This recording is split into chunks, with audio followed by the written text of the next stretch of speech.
What? Bang! Pro Wrestling Podcast. Just when they think they got the answers, I change the question. Rep screwed rep. Yeah. Woo!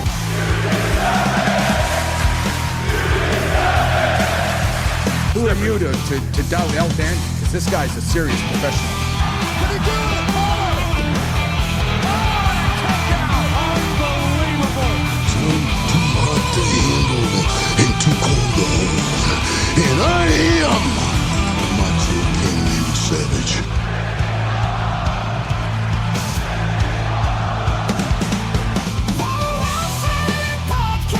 Shut your mouth, you thong-wearing fatty.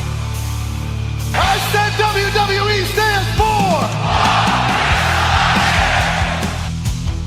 It's me, Austin. I will never retire. Promotional consideration paid for by the following. Hey, yo, Pro Wrestling Podcast listeners, welcome to the show where we don't sing it, we bring it. Help us out and click subscribe to show your support. Are you sick and tired of dropping 60, 70, $100 for the latest and greatest wrestling video game? Stop immediately. Go to Wrestler Unstoppable, available totally free. All you got to do is go to app.wrestlerunstoppable.com, sign up today.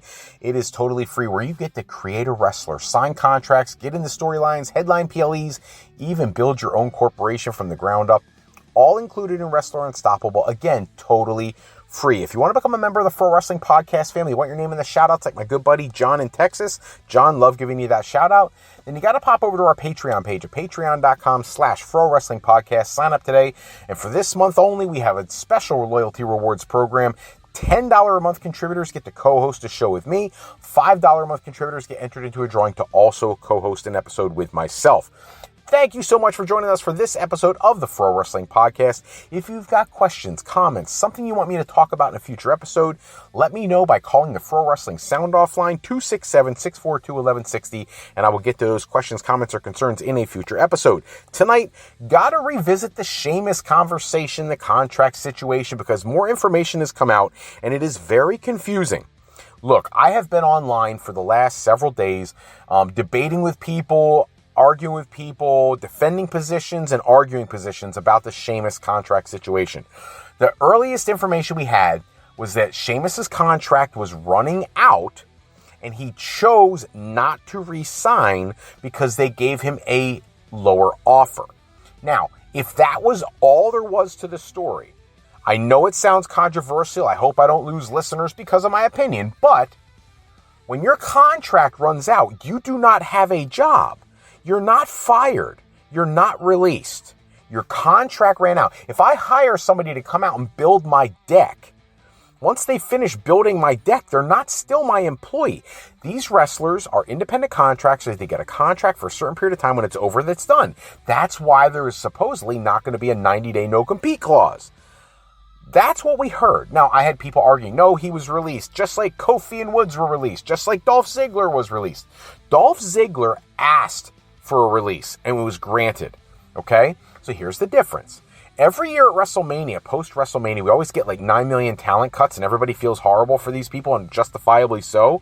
But those are talent cuts. That is, we're a company, we want to make money, so we're letting you go so we can save some money. That's very different, because then all the blame filters to the company because there was no choice. You're just gone. This, starting with Dolph Ziggler, was, I'm not happy here, so I really would like to go somewhere else. Okay, fine, you can go. And they release him. That's different. It's voluntary. WWE didn't release Dolph Ziggler because they don't want him. They're both the term release, but they feel very differently. One, the company is just a moneymaker, and they're insensitive to the needs of the talent, and they just let somebody go for no apparent reason. The other one is, I want to better myself. Can you please let me out of my contract? And they graciously, didn't have to, graciously accept your request. When it came to the New Day, they had contracts signed in October of 2025, 5-year extensions, and then they were approached about renegotiating at a lower salary.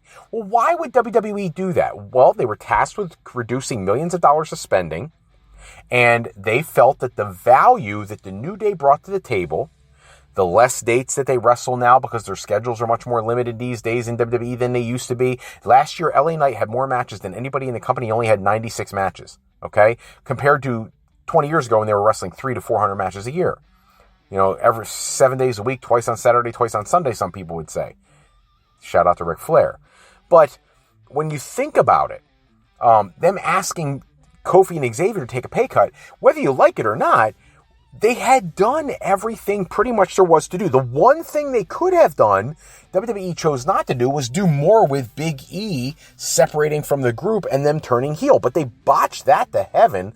And it was a year later, more than a year later, almost a year and a half after that turn. So all that momentum was gone. So the whole point of the wrestling business is the talent has to be able to put enough people in the seats and sell enough merchandise to not only counter the amount of money you pay them, but to make a profit on top of that so that you can expand the business. If they felt that Kofi and Woods weren't doing that, that's why you offer them a lower offer. Kofi and Woods said, no, we're not taking less money. Now, they could have made WWE look bad and said, you have a contract with us. You're going to honor what you already offered us. And WWE goes, no, we want to pay you less. Well, tough. We're not paying me less. And if you don't like that, you can release me.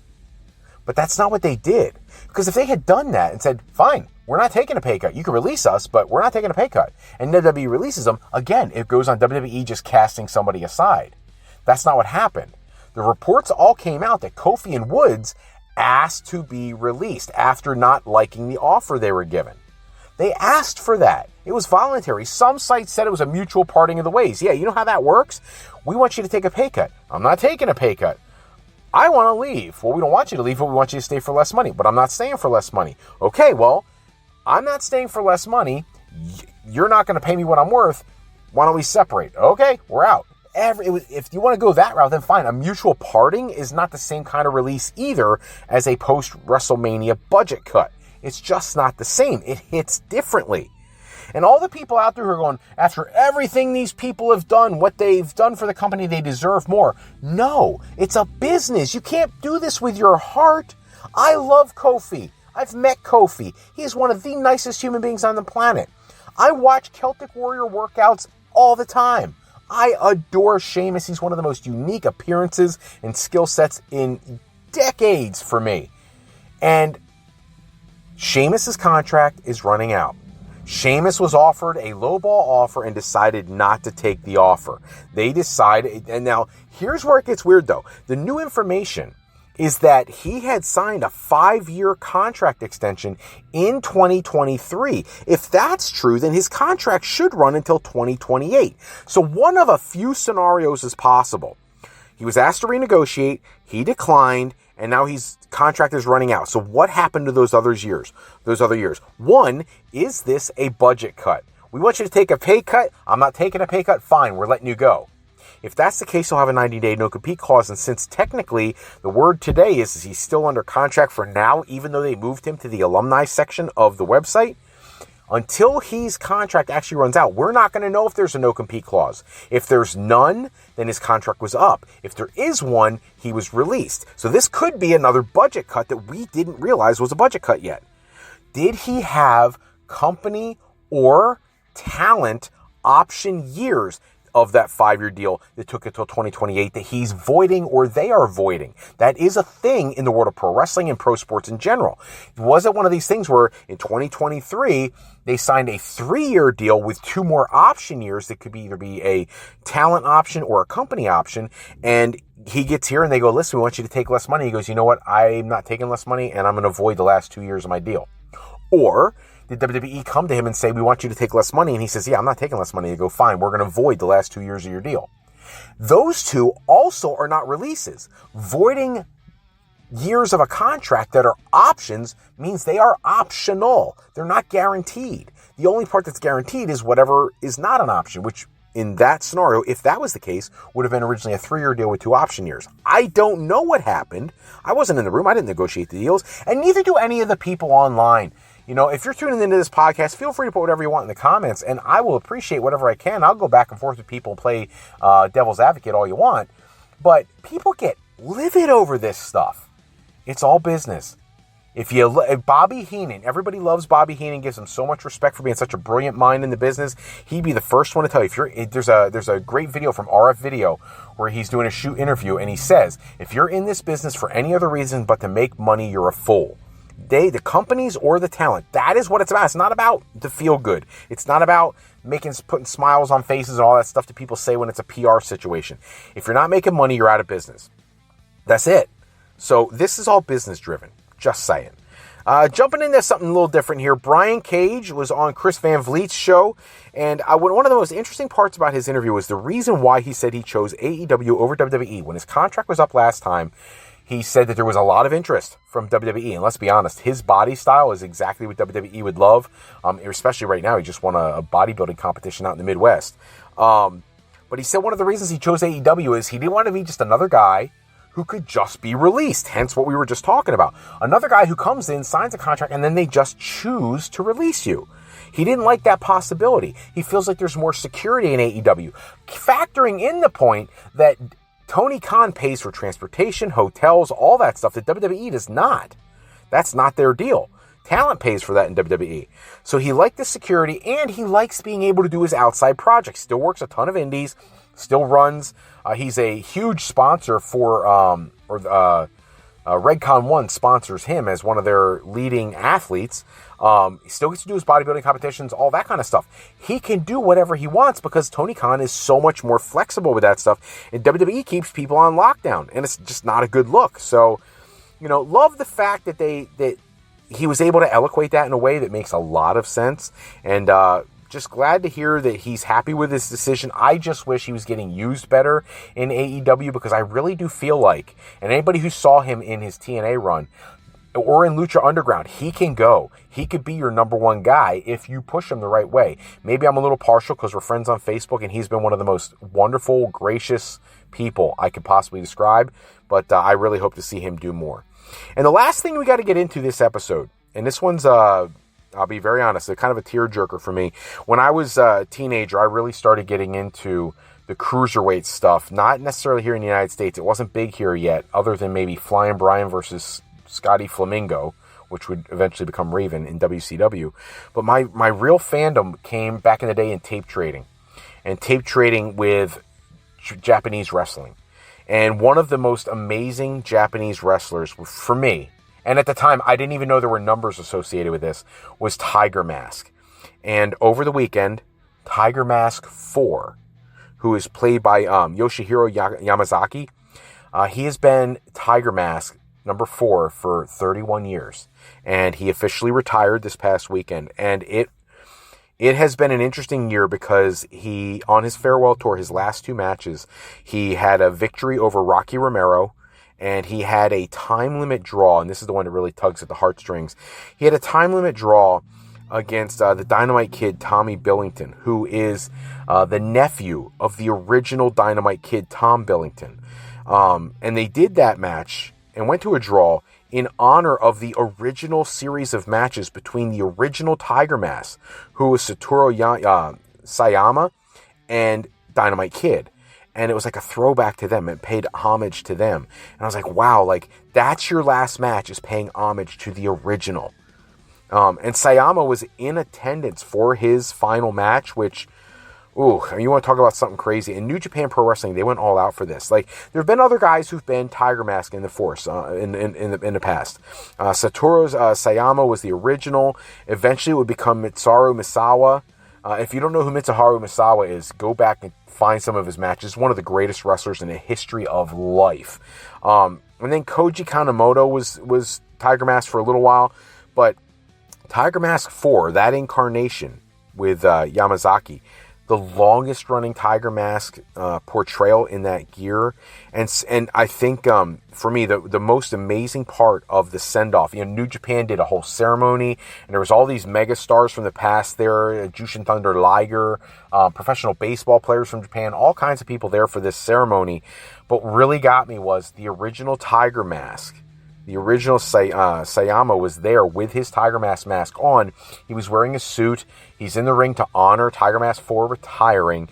And they did this ceremonial thing where the ring announcer came into the ring and he announced Tiger Mask, the original.